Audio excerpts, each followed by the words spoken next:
दोनही ठाकरे बंधू एकत्र येण्याच्या चर्चेनं काहींना धडकी बदली आहे. काहींना कायम शेतात तर काहींना कायम संघाच्या शाखेत जावं लागेल अशी भीती आहे असं राऊत म्हणतायत.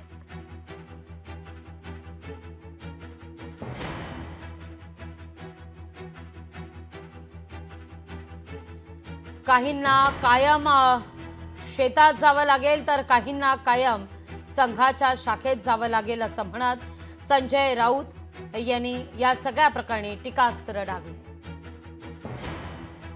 आता काही लोकांना त्याच्याविषयी वेदना होणार, कारण जर उद्धव आणि राज ठाकरे एकत्र झाले किंवा राजकारण एकत्र केलं तर आम्हाला कायमच्या शेतावर जावं लागेल, किंवा आम्हाला कायम संघ दक्ष शाखेत जावं लागेल. कारण महाराष्ट्र हा कायम ठाकरेंवर प्रेम करणारा महाराष्ट्र आहे. महाराष्ट्रानं सातत्यानं बाळासाहेब ठाकरे आणि त्यांच्या कुटुंबावर मनापासून प्रेम केलं आणि आजही करतो. त्यामुळे अनेकांना भीती वाटत असेल तर त्याकडे आम्ही दुर्लक्ष करतो. आम्ही सकारात्मक दृष्टीने याकडे पाहतो.